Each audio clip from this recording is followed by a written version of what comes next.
Hi, welcome to VIN Advisor. I'm Jim Dykstra, here to answer a couple of car questions for you today.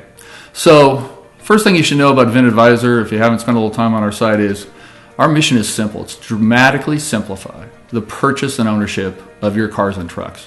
It's just way too complex an item, way too expensive an item to leave unmanaged, if you will.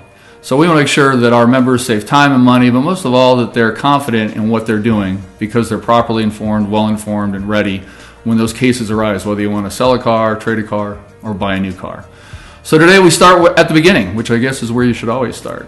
So what does VIN even mean in our name, VIN Advisor? What's a VIN? It's a vehicle identification number. It's on every car manufactured since the mid-80s and since the mid-90s, and actually has all the data in that number to provide all kinds of information to first responders in accidents, banks, insurance companies, and yourself when it comes time to sell the car.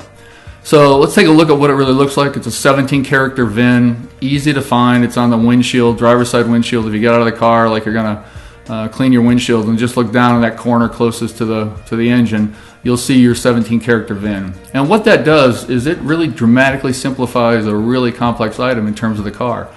If you go online, there's plenty of sites where you could go, Kelley Blue Book, Edmunds, those types of sites. Enter that VIN number and it'll tell you everything you need to know about the car, even down to what the original MSRP was, the make, the model, the trim level, which is really, really important, because the difference between having a Chevrolet Cruze that's an L or an LT or an LTZ, that can be a $3, $5, $10, $15,000 difference. So it's important to know all those facets of the car, and it's all contained in one simple number, the VIN number. Mystery solved, I guess.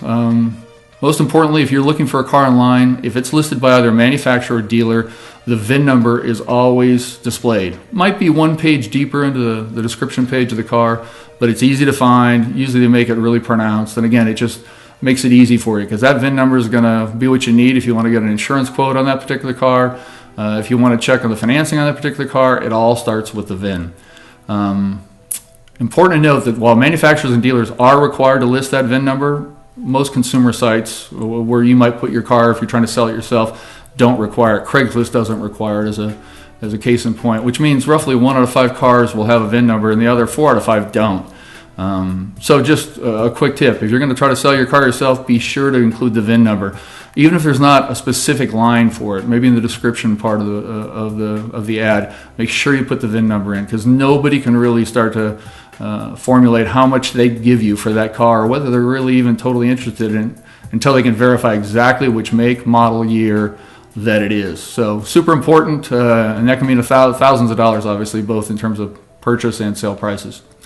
In the case of the example I've got on the screen right now, this 2016 Cadillac SRX, the difference between a base model SRX and a fully loaded, everything under the sun model is almost $20,000. So that's the difference between the luxury collection and the performance collection, etc. So make sure you think about that when you're getting ready to sell or trade your car.